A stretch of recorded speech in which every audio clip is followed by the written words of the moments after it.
د پخوا زمانې کیسه ده د غرونو په لمن کې یو خشته کلی و. په دې کلي کې به زیات تر خلکو خپل کارونه کول. په دې کلي کې یو ښځه او خاوند اوسېده چې د سړي نوم کریم او د ښځې نوم زینب و. د دوی یو ورکوټی ماشوم شوی و او دوی دواړو د خپل زوی نه نوم فواد کېښودو. فواد چې کله د 2 کالو شو نو ډېر خشته و. کریم او زینب هم چې به کله خپل زوی ولیدو نو ورته ډېر به دواړه خوشحالېده. همدغه شانتي وخت تېرېدو چې په منځ کې 15 کاله تېر شوه او اوس 15 کاله پس په فواد باندې یو بیماري راله چې د هغې د لاسه د فواد پوزه ډېره غټه شوه او د هغه ونډ خوبصورتي په هغې کې پټه شوه. او هم د دې خبرې د وجې د فواد مور او پلار کریم او زینب دواړه ډېر خفه وو. یوه ورځ کریم د خپلې ښځې زینب سره ناست او ورته دا خبره یې وکړه: یاره ښځې، د فواد د بیمارۍ په هکلو خو ما د ډاکټرانو نه تپوس وکړو خو په هغه خو ډېره خرچه راځي. یې سړیه ته خفه کېږه مه، هر څه به ښه صحیح شي، الله به هر څه صحیح کړي. یې ښځې، ډاکټرانو خو ډېرې پیسې یادوي او زما سره خو دومره پیسې نشته. یې سړیه ته خفه کېږه مه، زما سره څه لږرې پیسې دي، زه به تاله هوا درکم. یاره ښځې، ما له څوک کارت هم نه راکوي او ډاکټران پوره پیسې غواړي نو زه خو هغوی له پوره پیسې نشم ورکولی. یې سړیه ته خفه کېږه مه، په دغه پیسو باندې خپل کاروبار روان کا او په هغې کې ولې بیا په کلاره جمع کوه. او د دې نه پس کریم د خپل ښځې په مشوره باندې یو ورکوټی دکان په هغې کلي کې روان کړی. کریم هر سهار خپل دکان ته راځي او خپل دکان کولاوهي او خپل دکانداري په ایماندارۍ سره کوي. همدغه شانتي د کریم نه هم په خلاره سودا اخیستل شروع شي او دغه شانتي ټیم تېرېږي. یوه ورځ کریم په خپل دکان کې ناست و چې لږې ډېرې پیسې ګټلې وې او د ځان سره یې دا خبره وکړه: که دغه شانتي زه لږې پیسې هم جمع کوم نو زه به د خپل زوی فواد انرژ له پیسې برابر کوم. خو بل طرف ته فواد به خپله ورځ ټوله په خپل کور کې تېروله او بهر ته به نه وتو. او د دې وجه دا وه چې فواد به کله هم د خپل کور نه بهر راووتو ورپسې ډېر وړو به خندل او د ده به یې ډېر مذاق وهلو. فواد به هغې ماشومانو ته هېڅ نه وی خو بس په زړه کې به ډېر خفه شو او دغه شانتې به هره ورځ د دغه کلي ماشومانو فواد تنګولو او ورپسې ډېرې ټوکې به یې کولې. فواد چې به کله هم هغه واړه ولیده کومو چې به فواد تنګولو نو خپله پوزه به یې په خپل لاسونو پټه کړه او ډېر به خفه شو. فواد چې به کله هم د کلي د خلکو نه تنګ شو نو رابله یې خپلې مور خواله او ورته ډېر ژړا فریاد به یې کولو: یا مورې، زه د دې کلي د خلکو نه ډېر تنګ یم او خاص کر د ماشومانو نه ما ډېر تنګوي او ما ته وایي چې خټ پوز یم. د فواد مور زینب چې به د فواد دا ژړا فریاد واورېدو نو ځان ته به یې رانږدې کو او ورله ډېره تسلي به یې ورکوله.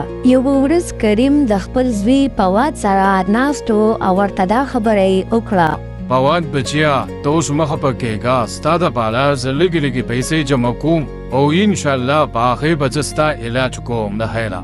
فواد چې د خپل پلار دا خبرې واوري نو ډېر خوشحاله شي او د دې نه پس فواد د خپل پلار سره هر سهار دکان ته ځي او هلته ورسره ډېر مدد کوي. فواد هم د خپل پلار په شانتي په ایماندارۍ سره خپله دکانداري کوي. د فواد پلار کریم چې هم دا ګوري نو ډېر خوشحالېږي او د فواد ډېر صفت کوي او ډېر خوشحاله وي. فواد بچي، ما ته خو ډاکټرانو ډېرې پیسې یادې کړې وې خو شکر دی ډېرې ورسېدې او لږې پاتې دي نو د خیر سره به تا ته په دې ورځو کې علاج شروع کړو.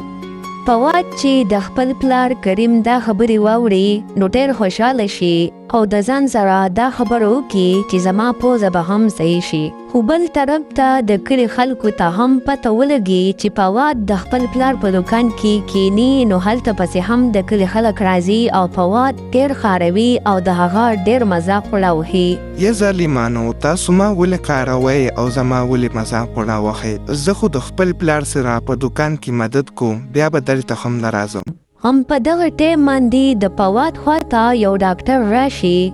بچې ستا د دې هټې پوزي مسله ده او دا به د لاسې د خیره سره ځای کوم، خو د دې شرط په دا وي چې ته به زما سره ځې. یاره جي ولې نه، زه به ستاسو سره لاړ شم چې تاسو زما مدد کوئ.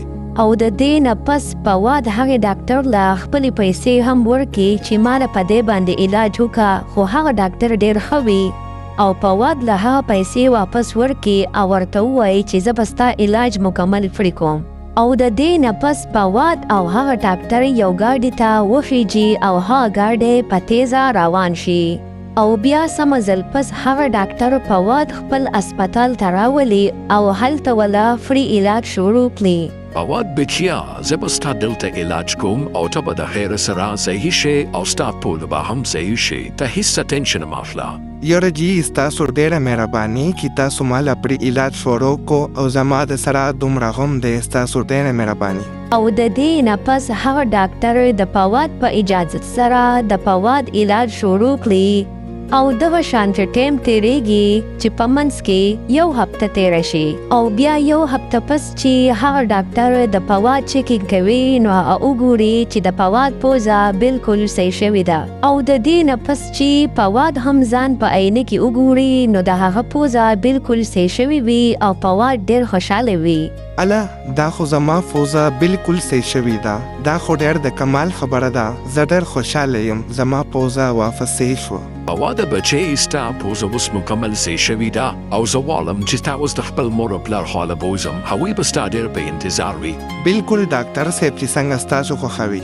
او د دې نه پس هغه ډاکټر او پواد د پواد د لیکور ته راشي، خو بل طرف ته چې د پواد مور زینب او د پواد پلار کریم هغوی چې کله خپل زوی ویني نو یقین نه راځي چې دا خو صحیح شوی دی او ډېر خوشحاله وي. او د دې نه پس د پواد مور او پلار دواړه د هغې ډاکټر ډېره شکریه ادا کوي. یاره جي ستاسو زوی ډېر حسالی دی او ستاسو د زوی علاج زما په رسو.